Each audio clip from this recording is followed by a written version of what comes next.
please welcome the governor of the great state of Indiana, Mike Pence.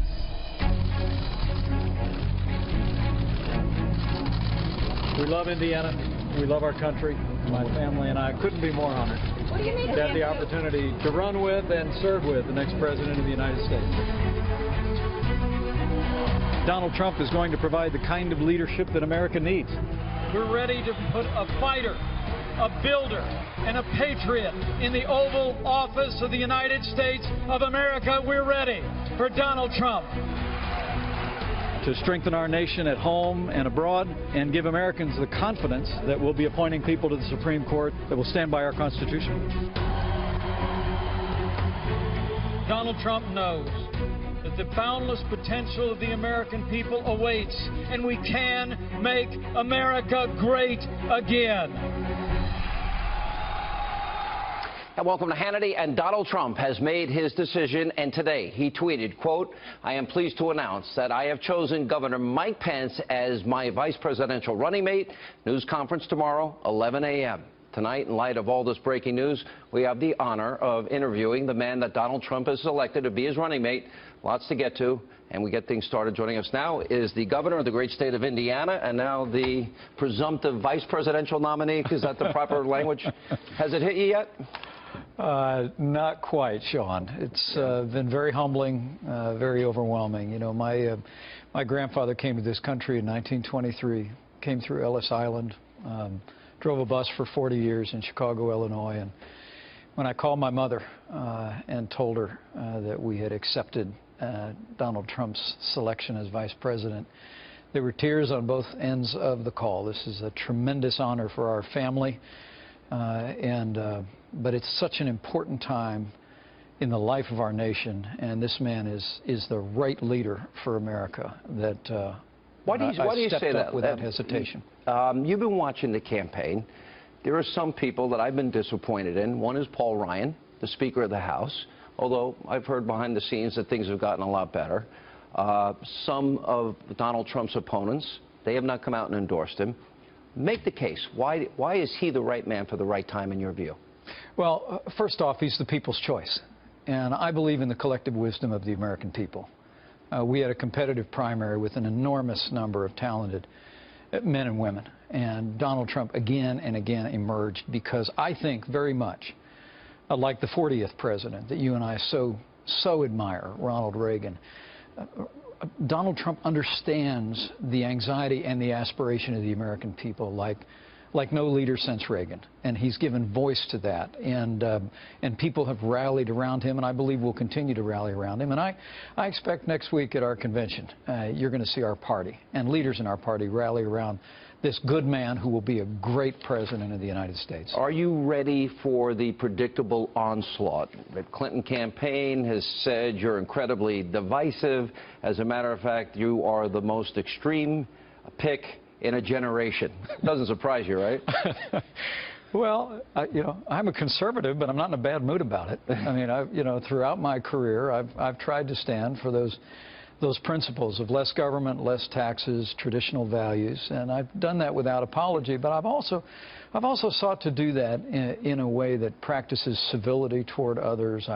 In my years in Congress, my years as governor of the state of Indiana, we worked with people across the aisle, and I expect in the course of this campaign we'll mix it up. We'll have some great debates, but after the election, when we have the opportunity to serve, we're going to work with people to solve problems facing this country, make this country safe again, and get this economy moving. You know, it's funny because you used to use that line. You were a radio talk show host. I was. For a number of years. I guess that means there's hope for my future. I don't know how to interpret that. But you said you're Rush on decaf, and you said you're a conservative that's not in a bad mood. Every election, Democrats, and I guess with the statement of Clinton today, this fits the narrative that is predictable, Republicans are racist and sexist and homophobic, and they want dirty air and water, and they want to throw Granny over the cliff. Do you think that narrative, which has worked in the past, will work this time? I really don't. I think the American people are tired of it. I think they're tired of the paralysis in Washington, D.C. They're tired of a rigged system that hasn't been solving problems for everyday Americans. I think that's the reason why Donald Trump, who's gotten more than his fair share of that kind of treatment from the mainstream press, has risen in the way that he has in this time in the life of the country. The American people are tired of being told. We're tired of being told this is good as it can get. We're tired of being told that we'll solve these problems tomorrow. We're tired of being told by elites from Wall Street to Washington, D.C. How things have to be. I think Donald Trump, people sense in him a strength of leadership. They're drawn to that strength of leadership, and that's, I truly do believe, why we will prevail in this election. And he did have a record number of votes, and he seems to have shattered that ceiling of political correctness and seems to speak his mind. 65% of Republican voters feel betrayed by Republicans in Washington. Are they justified? I think in many ways they are.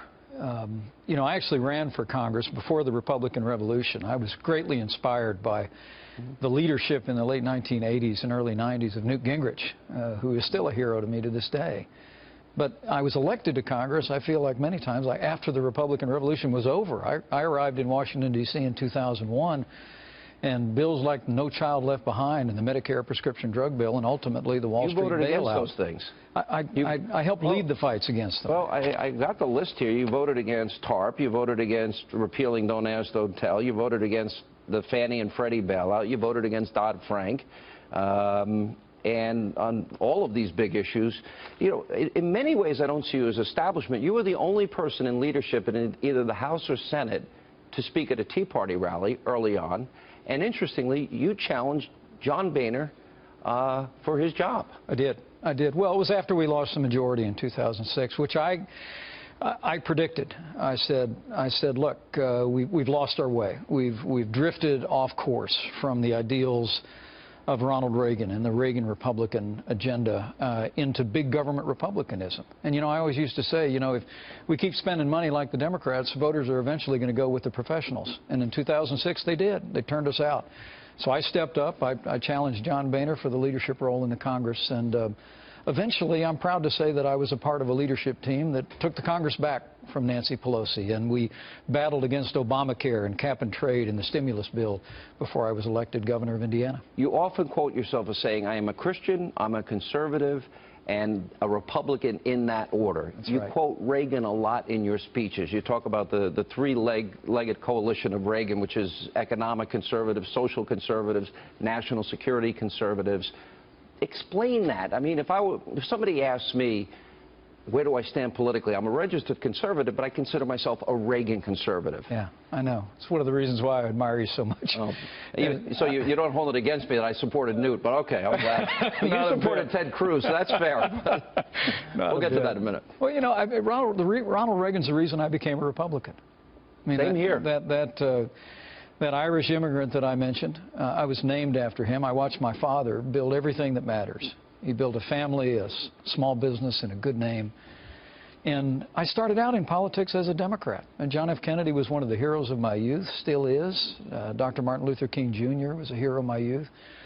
But as I came up, I started to hear Ronald Reagan's a capacity to articulate American ideals, and I was drawn into the Republican Party. Yeah. One of the great privileges of my life was meeting Ronald Reagan in 1988 at the White House when I was a young candidate for Congress. I had a chance, Sean, actually to thank him for what he'd done for the country. And he would tell a small group of us a few minutes later, he said, a lot of you thank me for what I did for this country, but I want you to know I didn't do anything for this country. He said, the American people decided to right the ship, and I was just the captain they put on the bridge when they did it. Well, I think they're doing it again. I think the American people are rallying around Donald Trump. They're rallying around his strength, his authenticity, his common sense conservatism, because we want to see America strong at home and abroad once again. I think, and I have said many times, when I look at the numbers, we've doubled our national debt, nearly $20 trillion. Obama will accumulate more debt than every other president before him combined. A record, 95 million Americans out of the labor force, 50 million Americans in poverty, 46 million Americans on food stamps. 1 in 5 American families don't have a single member of the family in the workforce. I view that as America in decline. To me, the numbers seem overwhelming. What is the plan that you support that will get those people out of poverty, off of food stamps, back in the labor force, the debt down, and stop robbing our kids? Well, I think the agenda that Donald Trump has articulated, the agenda that many Republicans on Capitol Hill have put forward, it's an agenda about rebuilding our military. It's an agenda that commits us to crushing ISIS, not waiting for them to hit us and our allies, but going there and hitting them at the source. It's about securing our borders. It's about getting this economy moving again. It's about solving the problems that have resulted in this mountain range of debt that we're piling on our children and grandchildren. But here's what it all takes. Everybody knows what the problems are, but what we're struggling under in this time where we've seen America's strength erode at home and abroad is a lack of leadership. And Donald Trump is a great leader. This is a man that I love. He calls himself the kid from Queens, right?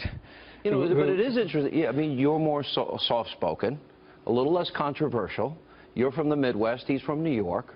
Tell us about how you met and how you connected and when you knew you were under consideration. Well, it was just a few short weeks ago. I'd had the privilege of meeting Donald Trump a few times, and I always was impressed at his cordiality, but I didn't know him very well. And a few weeks back, we got a call that he was impressed with the progress that we made in the state of Indiana, that he was aware of my record when I served in Washington, D.C., and wondered if I would have any interest in being considered. You have a $2 billion surplus? We do. Not bad. Largest tax cut in Indiana history? We've actually cut taxes every year for all 4 years that I've been governor. That's not bad. Can you move to New York and become New York's governor if this doesn't work out? You created over 150,000 private sector jobs? That's right. Unemployment's dropped from over 8% to Below 5%. And, a little under 5? Right? We have more Hoosiers working than ever before in the 200-year history of the state of Indiana today. And it's all evidence of this simple fact. Strong Republican leadership put into practice works. I call Indiana a state that works. I mean, what we've been able to do in the state of Indiana, we can do in this country. But it's going to take strong Republican leadership, bringing those principles to bear, and then bringing people together.